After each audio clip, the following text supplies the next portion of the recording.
শরীরটা ভাল লাগছিল না, তাই ঘুম থেকে উঠতে একটু দেরি হয়ে গেল। রান্নাঘরে এসে দেখি শাশুড়ি হাঁড়ি পাতিল পরিষ্কার করছে। আমি যখন শাশুড়িকে বললাম, মা আপনি কেন এগুলো পরিষ্কার করছেন, আমি তো একটু পর পরিষ্কার করতামই। শাশুড়ি রেগে গিয়ে পাতিলটা আছাড় মেরে বলল, আমার কপাল যে খুব ভালো, তাই শখে এই কাজগুলো করছি। ছেলেকে বিয়ে করানোর আগে এই সংসারেও আমি বান্দিগিরি করেছি, আর বিয়ে করানোর পরেও এই সংসারে বান্দিগিরি করা লাগছে। আমি কিছু না বলে চুপচাপ মাথা নিচু করে দাঁড়িয়ে রইলাম। শাশুড়ি তখন আরো রেগে গিয়ে বলল, আমার সামনে এভাবে তাল গাছের মতো দাঁড়িয়ে না থেকে এখান থেকে যাও তো। তখন আমি সাথে সাথে শাশুড়ি মার কথা শুনে ভয় পেয়ে তার সামনে থেকে চলে গেলাম। আমি ড্রয়িং রুমে বসে আছি আর ভাবছি আমার অন্যায়টা কোথায়। শাশুড়ি মা সারাক্ষণ কেন আমাকে ঝাড়ির মুখে রাখে, কোনো কাজ করতেও দিবে না, আবার আমি কোনো কাজ না করলেও বকা দিবে। একটু পর দেখি শাশুড়ি মা হাঁড়ি পাতিল পরিষ্কার করে ড্রয়িং রুমে এলো। আমায় বসে থাকতে দেখে ধমক দিয়ে বলল, বলি এইভাবে পায়ের উপরে পা তুলে বসে না থেকে রুমগুলো একটু ঝাড়ু দিতে পারতে। চোখ খুলে কি দেখা যায় না ফ্লোরে কত ময়লা পড়ে আছে? আমি সাথে সাথে হাতে ঝাড়ু নিয়ে বললাম, মা আমি এক্ষুনি ঝাড়ু দিয়ে দিচ্ছি। শাশুড়ি আমার হাত থেকে ঝাড়ুটা কেড়ে নিয়ে বলল,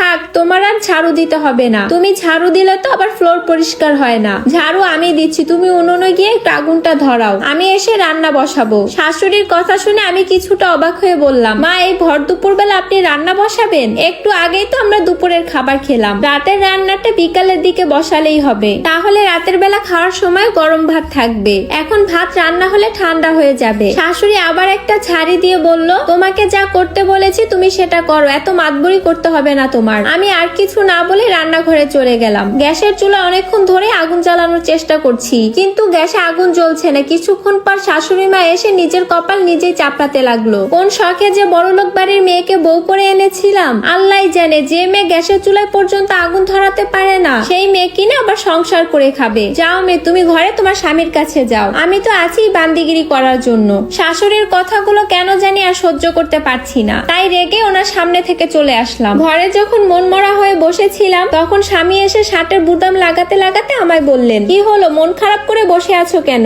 আমি বললাম, আমি বুঝতে পারছি না আপনার মা কেন আমাকে সারাক্ষণ বকাঝোকা করে। আমাকে কোনো কাজ করতে না দেই উনি সব কাজ করবে, আবার নিজেই বলবে উনি নাকি এই সংসারের কাজের লোক। আমার স্বামী তখন হেসে বলল, আরে আমার মায়ের কথায় কিছু মনে করো না, মা এমনিতেই একটু খিটখিটে মেজাজের, তবে আমার মায়ের মনটা খুব ভালো। আচ্ছা আমি একটু দরকারে বাজারে গেলাম। আর শোনো, আমি গোসল করতে গিয়ে দেখলাম বাথরুমটা নোংরা হয়ে আছে, যদি পারো ওয়াশরুমটা একটু পরিষ্কার করে ফেলো। এ কথাটা বলে আমার